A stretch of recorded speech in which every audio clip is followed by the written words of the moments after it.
I'm not a historian. I mean, I like Joaquin Phoenix. We can talk about him, maybe. No, I can't talk about Napoleon. I don't know much about him.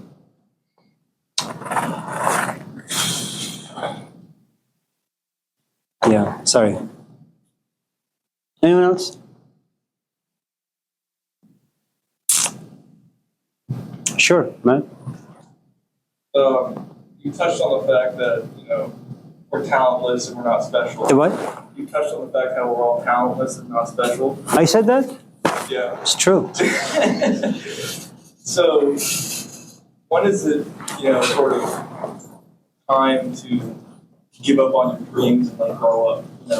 Like if you have aspirations about, I want to be an actor, I want to be a writer, and when is it time to realize you're wasting too much time on, a goal that's not going to happen?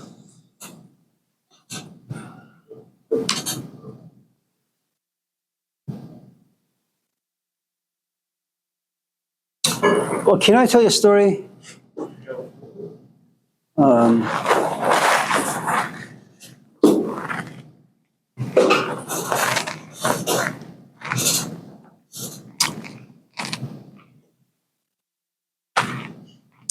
A good amount of who you are or who I am really depends on the environment in which we live and the sort of things advertised to us.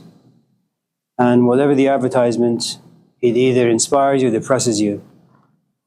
If you live in Palestine and bombs are being dropped on your head on a daily basis, you don't create music like Michael Jackson, unlike you want to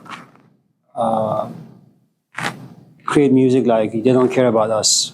That's a good song, it's relevant.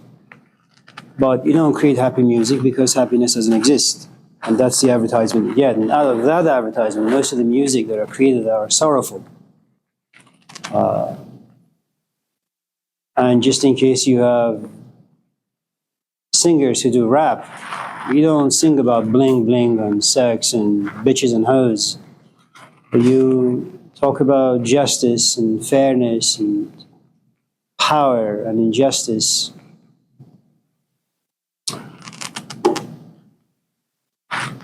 So when I met my teacher, he wasn't in the academic field. He had a shop in Sacramento, the first Persian market. He sold ice cream, bread, cheese. And it's not like we went to his shop and we were inspired. That's what I want to be. He was really a nobody. And because of his temperament, he got into fights, just arguments with everyone and anyone, especially when he was younger. He was very aggressive. And then when we would go to his house and sit, we would talk for many, many, many hours, but none of us, the three of us, me, Mehrdad, and Hussein, we never said to ourselves, well, when I grow up, I want to be like that, because it was only just three of us. His wife would bring us tea. Once in a while, she would sit. It was mostly Persian poetry. We would speak in Persian. And he wasn't making money. We were not giving him money, so you couldn't say, I want to do what he's doing because that's the way he makes his living. So the only thing that inspired us really was just going there, sitting, listening, being inspired or getting depressed and then going home. But for the first, I think, 10, 15 years that we were there, not once any of us imagined that we want to grow up to be like him. That wasn't our thing. And plus, because I think when you're seeking something and you don't yet have it, you can't be inspired and you can't be happy, except that I'm on this quest to get A, B, C, D. But while you're on the quest, there's a good amount of longing and yearning inside you, okay? And though the quest itself could be inspiring, because you don't have what you want, what you have are two siblings, and the other one shows her face more often, which is sadness and depression, and loneliness and isolation, and not knowing exactly what the hell it is that you're doing. And in your eyes, everybody's like doing something. Someone is going to Princeton, another is getting married, another is making money, and here you are washing cars. Okay? And the only, I think, inspiration that the three of us were getting were from the books. Books like Manta Tair, Rumi, and, books in Persian and Arabic. That's Chris.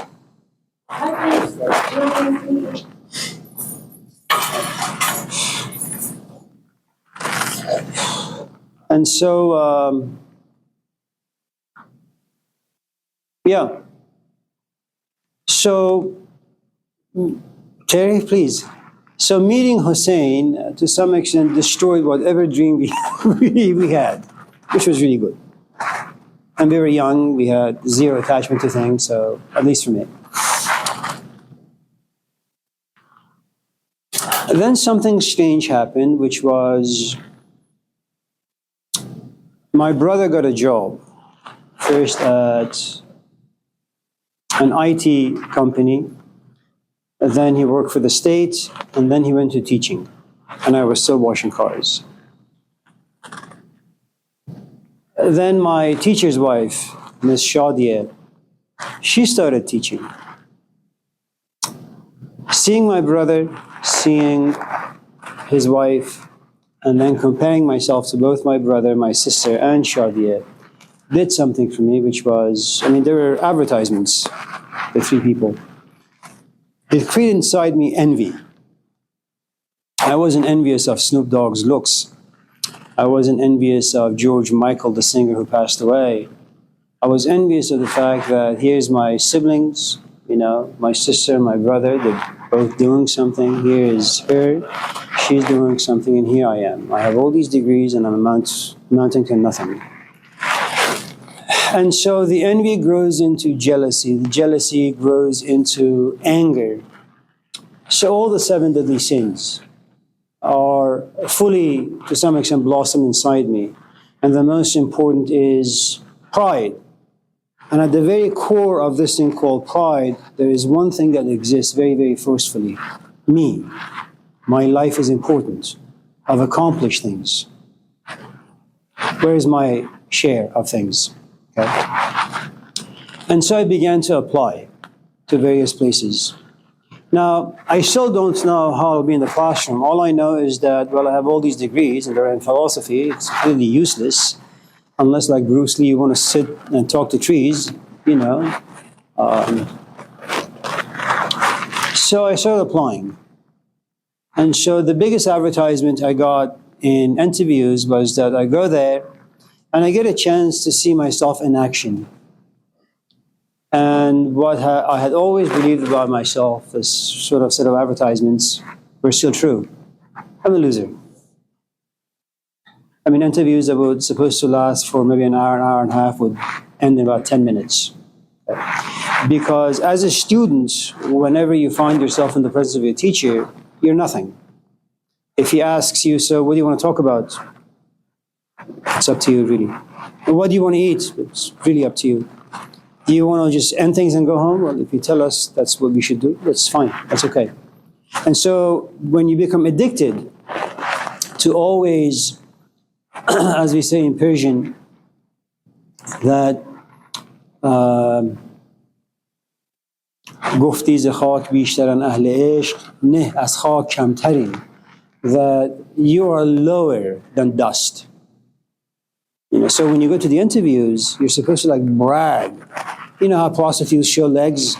You're supposed to show your intellect and your experience and tell them about how great you are as an instructor should they hire you. Because that wasn't in our container. And if it was, it had been diminished profoundly. The committee would look at you and say, he looks really good on paper, but in real life, it's like dating apps. They look really good on the app, but when you see them in a coffee shop, you say, oh my God. And so there was a gal who was our customer at the car wash. And one day she said, I work for Sac State in this department. If you have degrees, maybe I can talk to someone. I said, yeah, talk to someone. It wouldn't be bad. And so she calls me after a few days saying, would you like to teach this class? I said, yeah, are you kidding? Now, you're still a novice, and most of the things that we do in life, first, it takes place in your imagination. You know, I'm going to get married, it's going to be great. I'm going to be a father, it's going to be great. I'm going to go to Princeton, it's going to be great. I'm going to sign up for class, it's going to be great. Everything great. Why? Because that's how imagination works. It's always rosy up there. But at a certain point, things come down, and you get tested. Now, you walk in the classroom, and it's something you've never done before. I used to sing, but the classroom, talking about philosophy, that's too grand. I mean, the idea of Socrates saying, I know that I know nothing, that's an amazing place to be. It means that as a kid, you thought you knew a few things. As an adult, you certainly thought that you knew a few things. And then you would go around, push people around because you assume you know a few things. Then you get to a certain place and say, man, you know, life is too grand. It's too mysterious, too complex. I have no idea. So it's best to keep my mouth shut. You know? So yeah, I could sing poetry. I could play the sitar, but talking about philosophy, no, that wasn't my forte. And so I walk to the classroom and my mouth opens and I realize, well, I'm not bad. And then I find myself to be a little animated. Ah, that's a bit more spicy, you know. But then I joke around a little, woo, you know. And then as heat generates in my body and I button this one and I unbutton this one. And before you know it, I'm just like teaching my class naked, in nude. And so what happens is for the first time, and this is, remember, this is accidental. You can't fake this stuff. I mean, you can't go play basketball or practice basketball every day and say, if I continue doing this, I'll be a Michael Jordan. It doesn't work that way. You can have the skills, but passion is very different.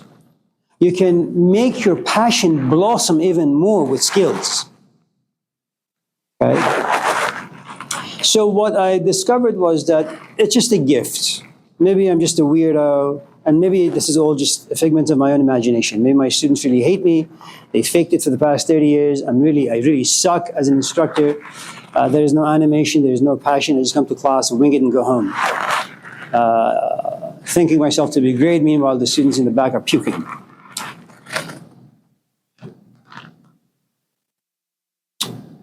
So then,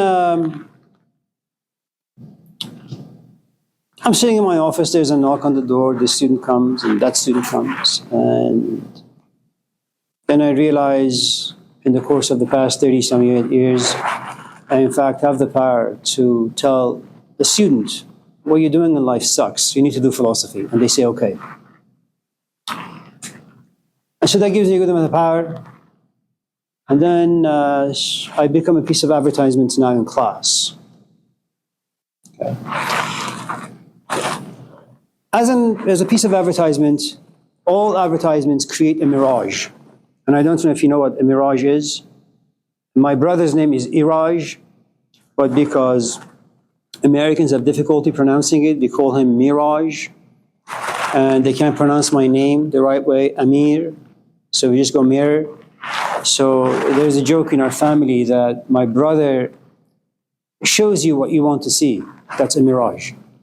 You know, Amir, shows you what or how you exactly are. Ugly, beastly, pathetic. And so what happens is some poor student comes and sits in the class and looks at this piece of advertisement. Looks, hears, feels, and they enjoy the sort of feelings that they get by sitting in the class. They begin to think in different ways. They begin to feel things. They go home and they begin to have conversations with your family, with their friends, with their companions, in ways they never had before. And something about them, one of the 7 deadly sins, which is beautiful, really enters inside them, that's called lust. They lust for more class time. They lust for more coming to the office, which is really rude, and they become greedy for it. And then there is this breaking point or turning point for them, which is Well, I come to class, I say all this stuff, and I also tell them, if you do go into teaching and if you get your master's, I can open some doors and you can get paid like $100 an hour. That's not bad. And that's not a mirage. I can actually do it. Just ask those two people in the back, Chris and Kendra. Okay. Now, what happens is they say, okay, there are going to be a couple of narratives. I'm going to go to San Francisco, get my degrees. That's one narrative. Once I get a degree, I'm going to get a job. And what is lucky for them is that there are no needs for interviews. I am the person who will interview them. I am the person who will send their names forward to the dean. The dean doesn't need to interview them. So they're good, it's fine. It's finished. It's just like shortcut times 25.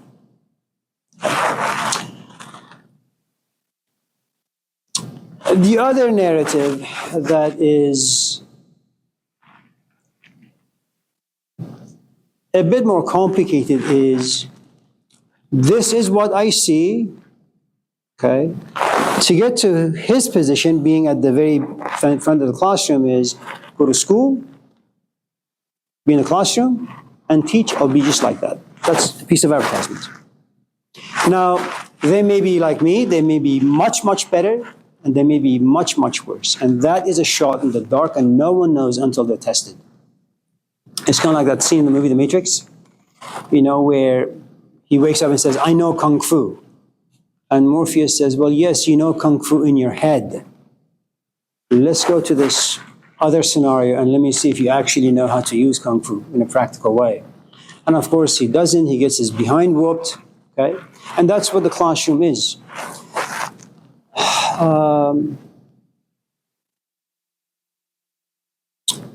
So having said all of that, I've forgotten your question. And the question really isn't important, so let's move on. Anyone else? Yeah. You be a moral person if you have a desire to hurt another, just constantly. Yes. Well, it depends really who the person is. If it's a guy who harasses your kid, yeah, beat his ass. If it's a guy who's eyeing your wife or your husband, yeah, cut off his penis. Nothing wrong with that. Anyone else? Yes, Junaid. Nai. You believe in fate or free will? I'm sorry? Fate or free will? I think when you don't have power over certain events in life, you categorize them as fate. You fall in love, you have 10 kids with this guy, things don't work out, you're in a weak position in life. Your kids are abandoned, you're abandoned, you got no money, you got no education. What the hell can you do? Nothing. You're oppressed in so many different ways. And you happen to be religious, so you go to church and you say, God, what am I supposed to learn from this? When you're in a position of power, you look yourself in the mirror and say, I made all of this. So it really depends on your position. If you're weak, oppressed, it's fate. If you have the resources to make some changes, it's free will. But the idea of free will has a number of footnotes to it, because we are creatures of cause and effect. We are creatures of dependency. We need to depend on 1,001 things to make our life go forward. You remove one thing and your life is paralyzed. So, yeah.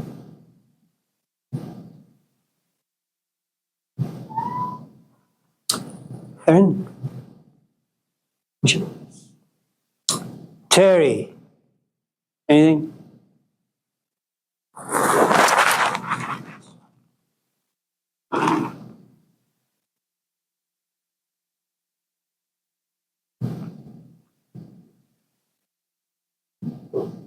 Terry, make her proud. Well, I had one question. Okay, let's move on. Oh, Terry.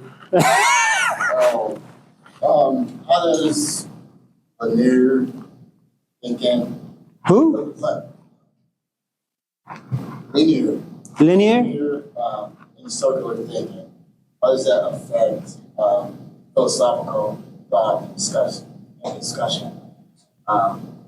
Western thinking. What do you think? Versus how people think. How would you think Socrates, how do you think that affected their thinking? So, when you're a kid, you go to your mom or your dad and say, I want some eggs. So they say, okay, honey, grab the pan and you do, grab some oil and you do, grab an egg and you do, you crack it, you put it in there, and there's your egg. A to B, very simple. As you become more seasoned, as your taste buds mature and evolve, and as you kind of go around, have other kinds of food, and you realize, turmeric isn't bad, salt isn't bad, pepper isn't bad, some onions, some tomatoes, some bell peppers. And as you kind of mature a little bit within the context of cooking, you say, well, maybe I should experiment with this and that. And all of a sudden, something so simple and basic, like eggs. Now you realize you spend like 5 hours in the kitchen making yourself this beautiful omelet with some hash browns, some coffee, some orange juice, and a companion. And that's how it is. I think the widen your perspective, the more seasoned, the more experience that you have under your belt, you have no choice but to be secular. And by secular, I just mean you just are able to add a lot of spices. One of the difficulties of secular thinking is that you realize that life is this intense web. Everything is connected to everything. And so just in case, for example, you wanted to write about what it means to be black in America, okay?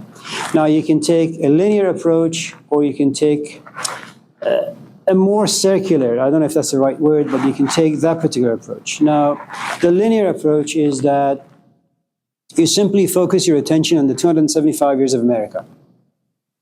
You read a lot of books, you talk about slavery, segregation, redlining, all that stuff, and you write that new book. Okay? There's nothing wrong with that. That's great. The more complicated path that you could take is you can write about all of that, but then you also talk about human nature. You talk about human nature and power. You talk about our deep need for survival, identity, power, especially over other people. And you realize, well, all you wanted to do was write about the black experience. And now it goes beyond that, And there comes a point, if you're not careful, is that you began this book, with only wanting to focus about the black experience in America, but all of a sudden you've ended up in a place that there's just too many things, and you don't have the knowledge or the resources, and then you just give up on the whole thing. The other problem you may encounter is once you delve into human nature, you may trash the first portion of your book. Because it's not really about blacks in America, it's just about power. And as long as human beings have been around, power has been around. And power in the hands of uneducated is always going to end up the same way. Is it better to be a narrow thinker? Absolutely. In the sense that it makes your life easy. Assignment is due this Sunday at 12 p.m.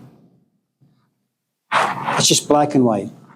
If on the other hand, I was to entertain the gray areas, it means I have to invite you to come to my office, get to know your psychology a little bit, get to know your history a little bit, and then I say, Terry, listen, you don't need to do the assignments. I'm just going to give you an A. That's the gray area. But for that to happen, I have to spend a lot of time with you. I have to see things about you that nobody else would want to see. And if I was to do that, then I have to ask myself, what's going to happen to all these other folks? How am I going to grade them? Am I biased? The answer is yes. I'm biased because I know you better.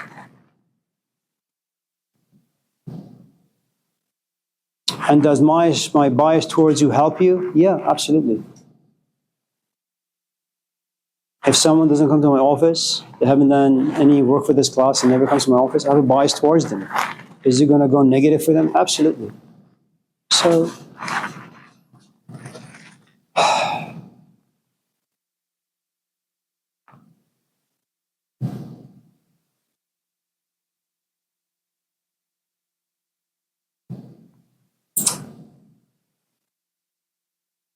yeah.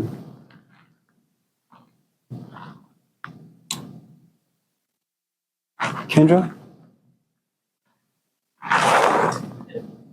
Confusion?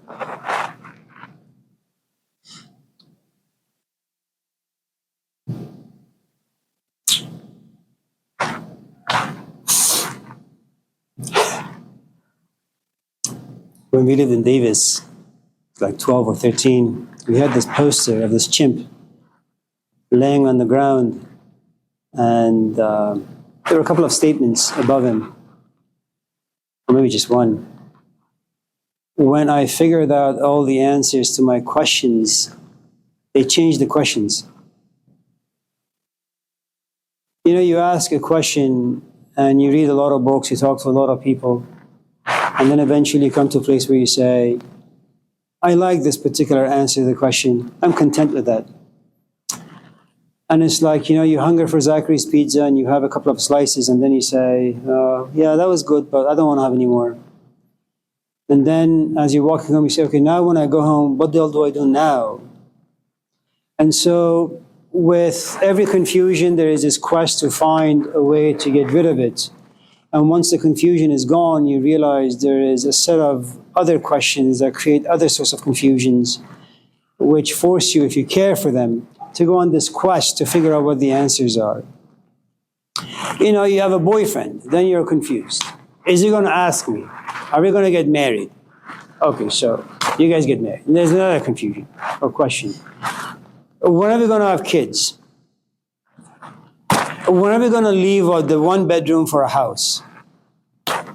Is he going to change his job to get a higher paying job?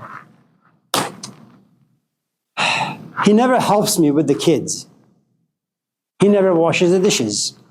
I haven't seen my parents for ages. I want a divorce. I'm getting old.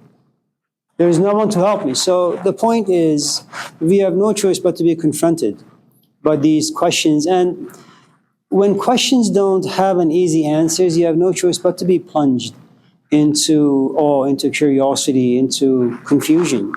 And if the confusion persists, then it irritates you, it frustrates you, it angers you.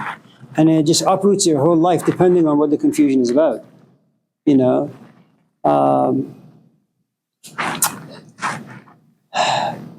So, you know, is it good for you to exercise a good amount of power and keep your environment very, very simple, so only simple questions come your way?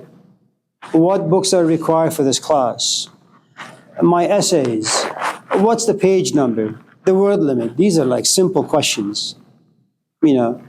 But if someone says, I don't really care about the number of words, the number of pages, I'm looking for depth. Well, what the hell is that? Depth.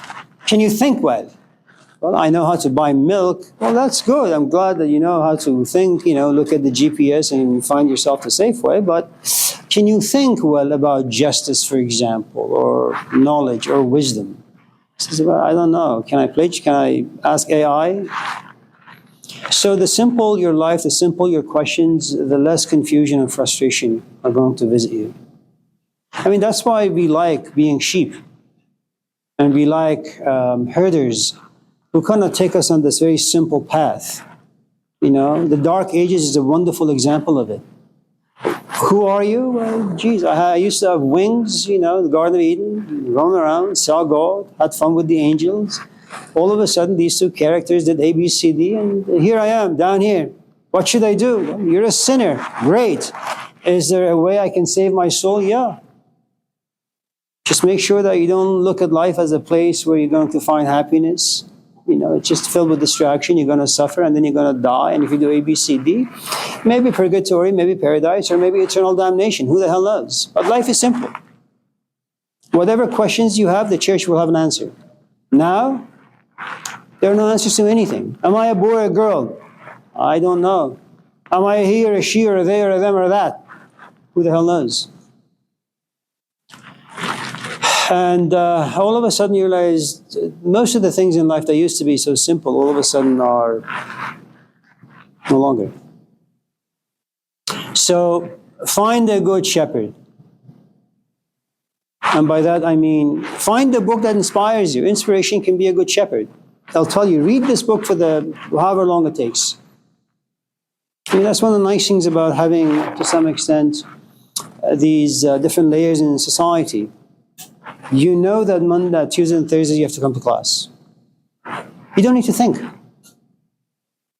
If you're depressed, well, that depression goes away on Tuesdays and Thursdays from 9 to about 10:15. What happens is that when you have free time, when there are no mental controls or controls from the outside, then you have to figure things out on your own. And if Eric Fromm, the American psychologist, is right, that none of us in this class enjoy being free because it's too much responsibility, then it's best to find yourself a master. And they can create a good slave of you. Nothing wrong with that. That's what parents do to their kids. School from 8 in the morning till about 3 in the afternoon. Then piano from 4 to 5. Swimming from 5 to 6. Kumon from 7 to 8. Eating from 9 to 10. Shitting from 10 to 11. And then sleep. Now, they can throw a temper tantrum. That's fine. But the idea, Dad, so what am I to do today? You don't have time for that. One of the nice things about privileged communities is that they have a lot of leisure time. Like you have a scab and you're just sitting somewhere looking at the sun, you have nothing else to do, so you keep playing with it until it bleeds. It's because you have time on your hand. But most of the people on this planet don't really have the luxury of time. So they're not really self-involved. They can be self-involved. And so they have less problems.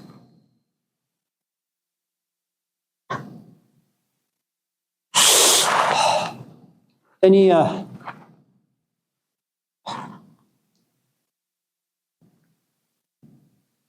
Chris, anything?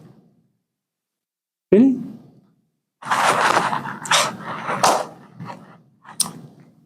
Yeah. Oh, there was this line in this television show that was talking about this housewife has a really terrible husband who just constantly does wrong, and she says this line of humans don't forgive, they just inflict. That's true.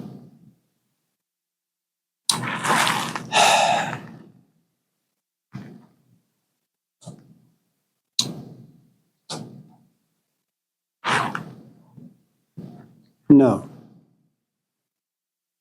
Don't watch American shows.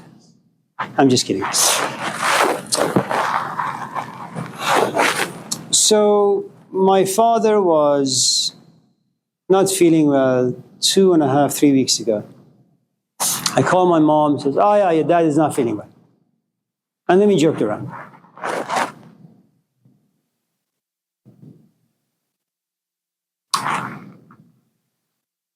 He was walking, he was eating, he was just not himself completely. So, because the issue was not very serious, she didn't give it much thought. Yesterday, he got really, really sick. And so they took him to Kaiser in Roseville. and he's been in the hospital, and he's still there. And so now every time I call my mom, she cries. And you have to ask yourself, well, what was so different about the first scenario and this scenario? Well, the first scenario wasn't very serious. She didn't think much of it. My father was still somewhat healthy. He could walk around, talk, have a good time. So she could look at him and say, oh, he's not feeling well, and then go about her business. Now, he has all these things plugged to him. Okay? And because she's been with him since the age of 15, and she's now 80, the history, the attachment, the first and only man she's ever known in this way. The idea of her forgetting, no. So when I told her I'm going to come over there, she said, I don't want to see you. Right now, it's only your dad. I don't want to see anybody else. So when you talk about short memory, it depends on how deep something is inside you. And I'm not talking sexually, okay? If the dagger's tip is just digging at your skin, it's nothing. But if it's full force inside you, then it's going to be very, very difficult, you know. So if you have no attachment to your wife, to your companion, if you have no attachment to this class, getting an F, if you don't care about your future, it's not going to bother you as much. If, on the other hand, you need this class to go to a nursing program, for example, and it's the only class you need, but all of a sudden life happens, your father gets sick, or you get run over by an 18-wheeler, but you're still alive, then failing this class is going to impact you. So short-term or long-term really depends on your relationship and how troubling it is. A lot of people come in and out of your life, and you don't give it much thought. But should you have a companion to whom you're deeply devoted, and should they leave you, you're going to bang your head against the wall, and you can't sleep, you can't eat, you'll probably lose 50, 60 pounds. You'll going to be moping around for the next 2, 3, 4, 5 months. Why can't you exercise short memory? Well, because of your relationship, because of imaginations, because of the narratives, because of the hopes and the dreams.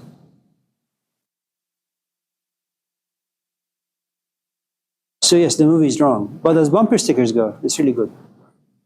Yeah, Janai. You keep talking about imagination. Do you know Neville Goddard? Who? Neville Goddard. Harry Potter? Okay, what is it that you want? I don't know.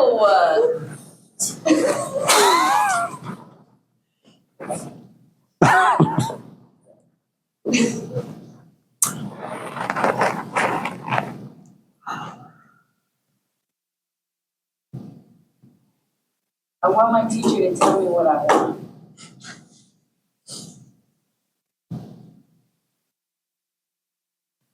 Yeah. 20 years ago, maybe. I'm too old for that now. But Chris is young.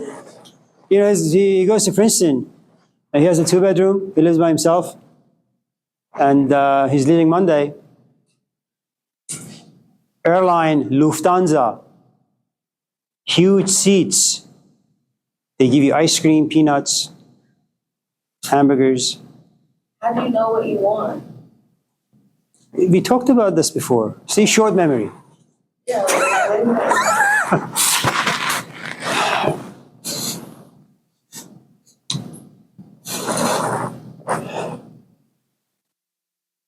You're a mom. So let me give it to you first in this way. Why are you guys laughing? So, yeah. You know, you hope to God that when your kids are running around, they're going to be gravitating towards something that they're passionate, like a piano or a violin or basketball or soccer or whatever. And you say, man, if I see my son running towards a soccer ball every single day and play for 5 hours, it means at the age of 3, he knows what he wants. That's such a beautiful thing to be off of his shoulders, because you don't have to think for him. You don't have to worry for him. He's not going to tell you, Dad, Mom, what should I do with my life? God gave you a gift, or maybe nature. You know, you're a freak. You just know what you want at the age of 3. That question is never going to happen for him. Unless, you know, he's playing soccer, someone bangs his knee and it's broken and it's never healed the right way. You know, Cristiano Ronaldo, you know who he is? Have you seen his abs? Have you seen him shirtless? He's like the Greek gods, like 5 of them put together. When he was very young, he had a bum heart. But because he showed to be a relatively good soccer player, you know, some team decided to kind of pay for the surgery, and they did. And he has a good heart. Now he does whatever he does for a long, long period. 5, 6, 7 hours. Terry? Now, the flip side is the following. Now, you have 0 talent. You're just like me. So you have to kind of go to Costco. You know, it's like when you list the items you want to get from Costco. You're not going to go astray. You're not going to be confused. You're not going to be tempted often. Just say, I want milk and spinach and mushrooms, and that's it. And add to the fact that you have a limited amount of money. So you know that you can't spend too much. Sometimes your fridge is full and you have some money in your pocket. It's just life is not giving you what you want and you don't really know what you want. And you say, okay, if I go to 7-Eleven, there are only like 5 items on the shelves and I don't want to go there. I want to go somewhere that's bigger, like a zoo. So you know, carry yourself to Costco. And it's huge, 50 aisles. And they have all sorts of things. And you let your senses, you let your imagination to decide for you. And so you check out and you spend about $750. You put the stuff in your car and you're happy. And then you're about to unload your car, and as you're picking up the merchandise to take into the garage, what the hell is this? Why do I need this? Why do I need that? And then you begin to question your intelligence. You begin to question whether or not it was right for you to spend all this money for most of the things that are going to go bad because they're going to be unused. Since you and I are not the first type of people, which is at the moment of birth, you just know who and what you are. And we're not really a good student of life. It's not like, you know, at the age of 12, you say, I am there to quest after wisdom. That's not us. So at the age of 35, 40, 50, you say, I've been here, I've done this, I've done that, and nothing is working out for me. What should I do? You need a piece of advertisement that can inspire you. If you are unhappy, discontent, any man out there is a good piece of advertisement. 8 out of 10 you'll say yes to. If on the other hand you're devoted to one, and you like the one, and you like the relationship, even if 20 of them, even if Brad Pitt, much better than Brad Pitt, even if Snoop Dogg came to you and say, yo, would you like to, you say no. Okay. So,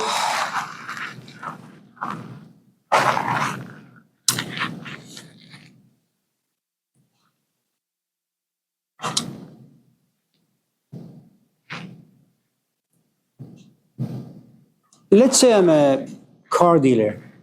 I have a car lot, lots of different cars. And you say, Amir, I need a car. Any car will do. Well, the first thing I'll ask is, well, what's your budget? Because I have a Mercedes. It's only going to cost you about $75,000. I can sell it to you. And you can put a down payment and then come to realize you can't make the payments. And then I'll just take the car back. And you will lose your down payment, period. Or I can say, okay, what's your budget? And you say, well, it's like $2,000. So here's a Ferrari. It doesn't have an engine, but here it is. Okay? So when you say, what should I do? The question is, well, what is your budget?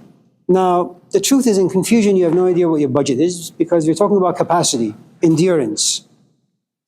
So for you and I to discover what your budget is, it means the following. You have to come to class, ask questions, and you have to come to my Monday and Wednesday classes, ask questions there. And then you have to show some interest. Once in a while, come to my office, sit and talk a little bit. And then say, Amir, can I come to your office? I say, listen, I'm not going to be there, but you're more than welcome to just sit in the office. As long as you want. You want to bring your kids, bring your kids. I don't really care. I just can't be there. And little by little, you're beginning to see your own capacity. And by that, I mean, as your interest grows, so does your capacity. Now, it may be that your life is busy. That in as much as you want to come to classes, you have a kid here, you have a kid there, you have a husband there, you have a wife there, all stuff in the way. And so despite having the capacity, your life will not allow you. So the umbilical cord is cut, it's terminated. All you have is a longing of sorts. And it may come to visit you when you're 70 or 80. But by then it's really good because, you visit Kaiser more often then. The idea of who am I, what am I is not going to visit you very often. Now you need two parties. You need the student who says, I'm confused, I need help. And I think you can help me. The other party is, let's just say, me. I look at my age, I look at my time, I look at my energy, I look at your culture, I look at my culture, I look at where you've been. How easy is it to hit the delete button, find it first? And I say to myself, that's just too much work. What you can do, find someone who is young, unrefined, unseasoned, because they are lusting after power and recognition. You can go say, I need help. I'll help you. So it really depends on a lot of things. I think one of the ways you can discover what you want is go home today and look at Maslow's hierarchy of needs. Okay? So at the very bottom is health. Is your health okay? Janai? Are you healthy? Okay, so that's off the table. Good. Do you have a roof over your head? Do you like it? Yeah? Good job. No, I don't like it. All right, so that's a question mark right there. But you pay rent. No, I don't. You own it. I don't. Good job. So you only pay property tax. Whatever, doesn't matter. Fine. You have kids, right? So the next, which is a shelter, that's good. So no problem there. What about love? Is there love in the house? I love my kids very much. Well, yeah, of course, that's instinctual. That's fine. I don't know, I feel like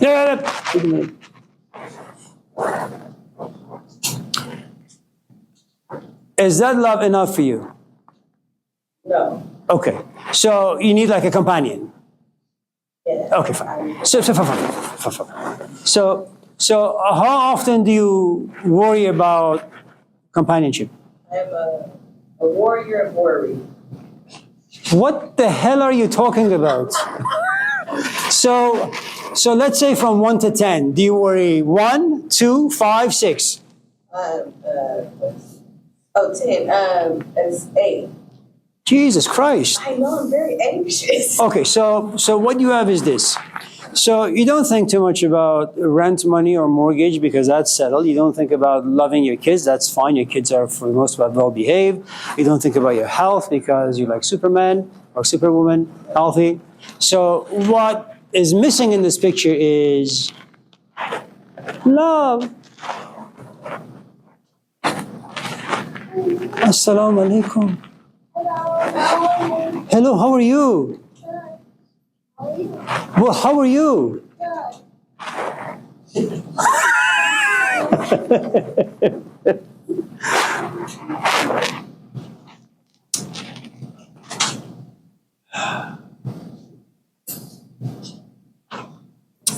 گر در طلب لقمه نانی نانی، گر در طلب گوهر کانی کانی،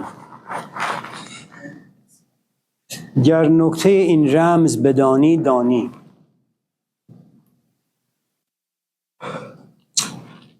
If you hunger for bread, that is what you worship. That is who you are. If you hunger for health, well, Kaiser is your temple. But the point I'm trying to make, you're not very confused, I must say. If you know that from 0 to 10,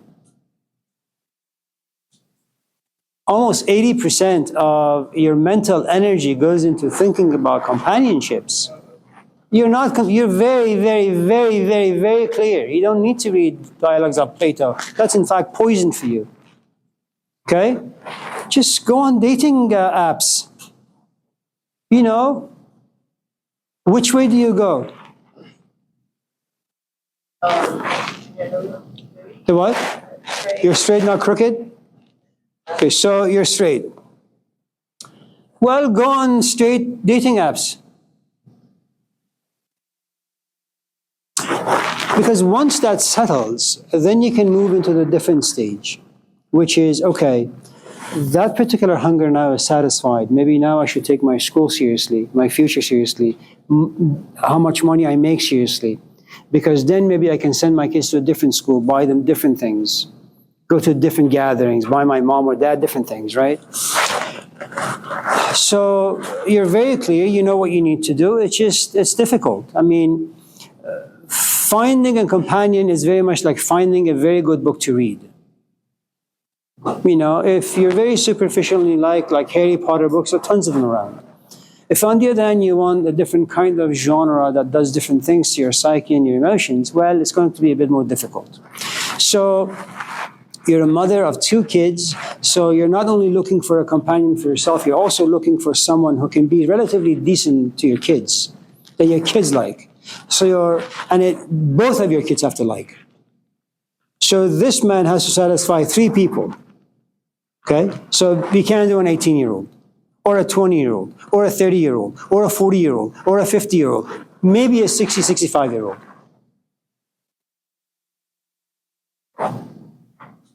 Seriously. You know, because you don't want someone with a lot of testosterone. You need someone who's like gotten rid of that. Melatonin.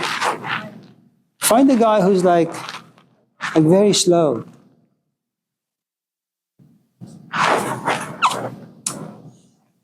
Okay. It bothers me that this is like consumption. There's nothing wrong with it. Maybe I should start fighting it. Yeah, man, embrace it. Watch Oprah Winfrey. Embrace yourself. Love yourself. I'm just joking, of course, but yeah. It starts with yourself. If you don't Please, don't do that. No. Listen, just go on dating apps, find someone. For those of you in this class, forgive me for saying this. If you have a brother or a sister, brothers, they're like over the age of 45 and they're relatively like sound in head.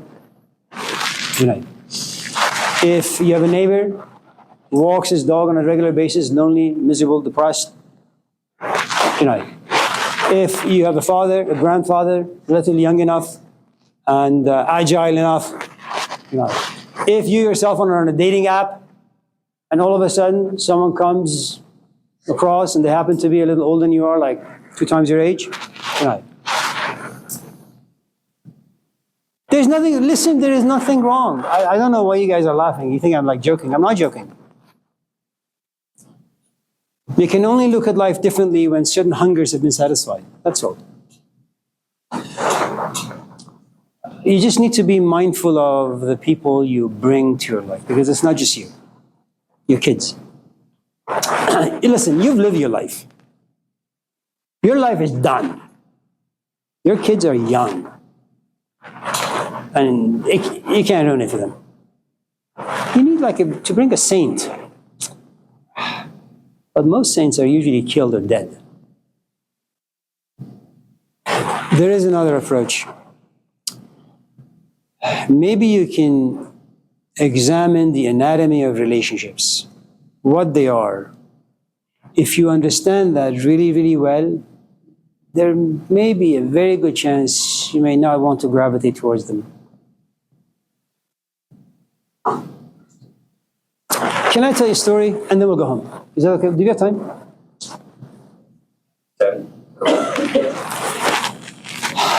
I don't recommend this book, but maybe you want to read it. Maybe not.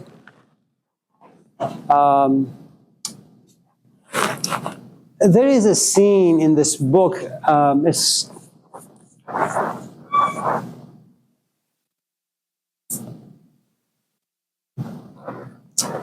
I forget the name of this boatsman. Hermann Hesse, who certainly did not have a very easy life himself. You know, he was married like 3 times and 3 useless kids. But Savadidab? Anyways, so there comes a point where Siddhartha, this man who was after wisdom, comes to this boatsman and says, now I have realized that I needed to disappoint my father. I needed to go into the forest. I needed to assume that wisdom can be attained by books, by reading books, by listening to other people, by being given by the Buddha himself. I needed to be with Kamala, to do ABCD with her. I needed to have a son without my knowledge. I needed to love my son, to realize how fortunate people like you and I are, because we can love simple things and we're not conflicted. You can love your kid. And near the end of his ranting, he says, I needed to be in sin completely, be entertained by useless things completely, to be able to understand them, to be saturated by them, so I could easily walk away from them, coming to realize they mean nothing. If you have been in a few relationships, you have all the wisdom you need. You just need to pay attention to how they started, how they played out, and how they ended, and what you got from them. Do you have certain needs that need satisfying? Absolutely. There are creative ways to do that. But do you need a man? Maybe not. And if you're worried about getting older, getting sick, and dying alone, if you spend the quality time with your kids, they'll visit you at Kaiser every single day.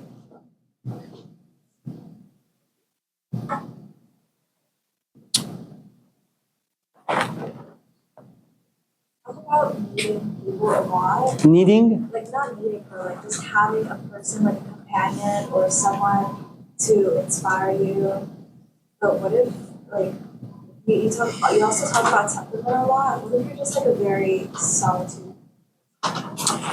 Well, when you run into someone who can inspire you, whatever your temperament is, for a short time it's put on pause. It doesn't really matter if you're an introvert or an extrovert. None of those things really matter. All you know is that you're in the cradle of inspiration. When you see this other person, something happens to you. Physically, emotionally, intellectually. Somehow, somewhere you grow wings. How that happens, I don't really know, okay? What happens when you spend enough time with this person, little by little, you will eventually go back to your own nature. But now you go back with having all the stuff inside you, all the experiences, all the insights that you've gained by having or by being in this relationship with this person. Okay?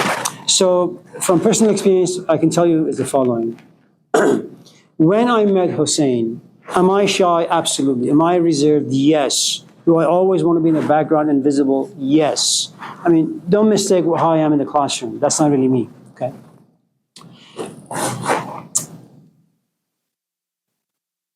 How I was before Hussein, once I met him and grew to like and i.e. love him, all that was put on pause. When I became a bit more independent, when I understood the ideas a bit better, when I became a bit more mature, I went back to being myself, the way I've always been. But I go back with a good amount of Hussein inside me now. So in times where I need to come out, I come out. When I don't need to come out, I go back and being myself. So again, when you're inspired, whatever your passions may have been, whatever your dreams and goals may have been, okay?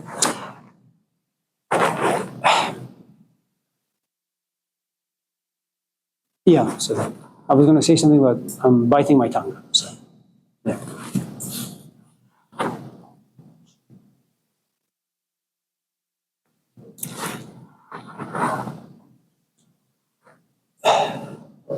Right.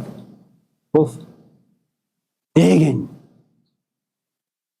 We have like a minute, Olivia? No? Yeah. This is in conjunction with that. In a lot of your lectures, Conjunction. Is that French? I'm sorry, go ahead. you talk about how, as you grow older, you don't sort of the magic in relationship starts to fade, and you start to look at your companion more, I guess, realistically, or you use the phrase often in your lectures that you know too much now. So when you say I love you, you don't really mean it, but you say it just to keep the relationship together because you're comfortable with it. So my question being is, it's more a clarification, but it seems like the end goal is sort of an aromantic view of life, to detach yourself from needing to have a romantic companion. No, I don't think that's the point. I think there are layers to things and there are stages to things. You enter one stage and it's filled with romance, it's filled with poetry and flowers, and doing it everywhere, under the sun, and the clouds, in the classroom, in the church, doesn't really matter. There comes a point where you become saturated. Something about your psyche, something about your body is really no longer as interesting. So it becomes less and less and less. And so as you move to different stages, the things that you demanded or you wanted, you no longer need them as much. Sure, you and I can go out, and because it's the beginning of our relationship, you'll ask a lot of questions about my life. I'll ask a lot of questions about your life. Once I'm okay with the information that you've given me, I'm never going to ask you again. So tell me about 10 years ago. I don't really care. And it doesn't mean I don't like you, I don't love you, I want to break up with you. It just means, that stage in our companionship is finished. We can revisit once in a while when you feel nostalgic, but for the most part, nothing wrong with that. I think when you become a junkie, where you're always waiting for flowers and poetry to come your way, well, then no relationship can last for you for too long, because that's not the way life works. Life is just politics. I may like you, Matthew. I really don't, but let's just say. At the end of the day, I got to go to my office and figure out, how you've written your essays. I'm going to ask AI, what do you think about Matthew? And then I have to come up with a grade. I have to some extent, be fair. And that's just the politics of life. Now, your problem is you say, well, I thought you liked me. Yeah, I like you as, some chap we sit and talk about in class, but man, this is like work you got to do. This can't be a one-way street. I work hard, I give you what I think to be important, and you just trash it.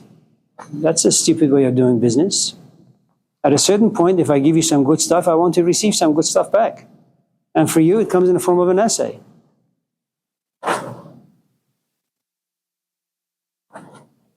Is that fair?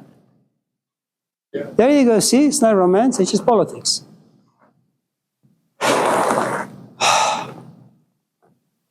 Do we long for romance? Yeah.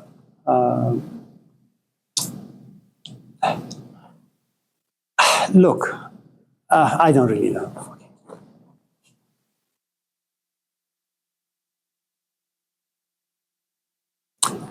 I think to have a relatively healthy life that will survive, you need to have 5 or 6 or 10, 15 different branches. You need to have parents with whom you can spend time. And whenever you spend time with your parents, your companion is there in the background. And when you go home, well, so you begin to gossip. Your mom said this to me. Well, that's a conversation for 5 hours. And then you have gatherings with your friends. That's another 5 hours of gossip. Then you go to Costco. That's another like 4 or 5 hours. But if your life only has 1 or 2 branches, well, most of your focus is going to be on a companion. And that's too much for anyone. I mean, I don't want to be a Jesus Christ of your life, man. Because eventually my back is going to bend. It's too much. I mean, in romantic relationships. So, is there anyone else? Terry.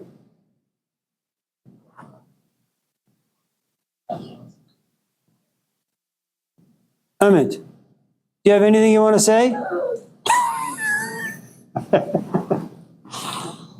Yeah. Why do you want the Bible? Why? Because I had to memorize the 4 Gospels. That's what Hussein required, so I had to memorize it. And so when I went to the shop, he said, John 3:25. Okay. I had to say it then. In Persian, though, not in English.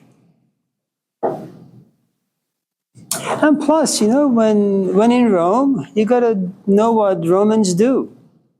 This is a Christian country, but Christians who don't know much about Christianity.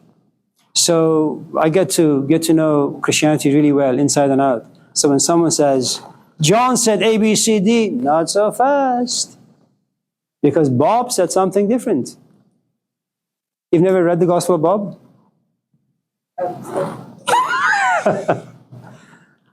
So, anyone else before we go home? Yeah, Richard. When it comes to a lot of the trend in the current, I guess, modern American society is that people are identifying as Christian, but not particularly Catholic or Protestant or anything, just generic Christian. I've also read that even in the Islamic world, a lot of people are just identifying as generically Muslim now, particularly Sunni, Shia, or anything like that. Is religion kind of becoming a more of a generic thing? Is like the church, as a general sense, losing power, its influence over people? I guess what is the future of religion in kind of this world? Because I see as, you have information technology becoming a bigger thing, how an interconnected world, computer and everything. We're kind of losing the need for religion. I think religion or faith shows its face when you're in a very, very desperate position in life. When you have a good amount of power, when you have a good amount of privilege, when you have the resources to make your life work in ways that you want, you have less need, not just for religion. You have less needs for people, you have less needs for parents, you have less needs to call people, ask for help.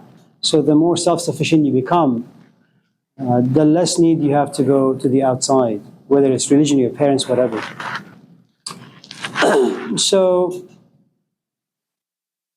I think there is, personally, I think there is this part of us, and maybe it's just my upbringing, and I may be completely wrong. There is a part of us that, for some strange reason, remains dissatisfied. I'm not sure why. At least it has for me. And some of the ways that you can satisfy this particular part is through religion or religious stories, or things that transcend, go beyond the ordinary things of life. You can qualify that as religion, religious ideas. You can give it whatever word you want. So, but the more secular the culture becomes, the more grounded, the less wings you need to fly upwards, because there is nothing up there. Yeah. Right now in this country, you have this deep need to get married. And that's not the case in Sweden, for example. You live together for a number of years, you have children, you die. There is no paperwork involved. Here, you do. So, is it true that they have discovered something? Maybe.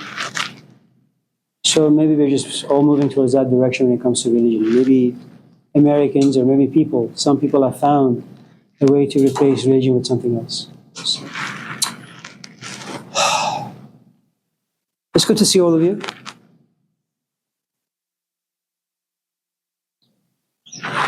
That's Chris, for those of you who came in late. He leaves on Monday. So,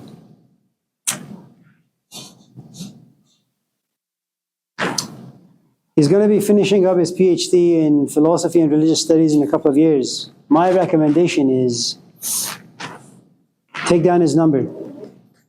When you get your master's degree in philosophy, humanities, religious studies, by then he'll probably have a job somewhere. Give him a call. Say, remember that guy, Amir? I was in his class. He told me to write down your number. I too have my master's degree. Is there a way you can give me a job? Be smart. Use him.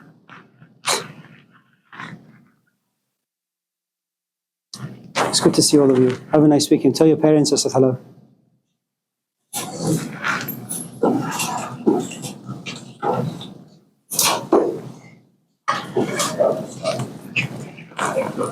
Thank you. Thank you very much. Thank you. Thank you. Thank you. Thank you. Thank you.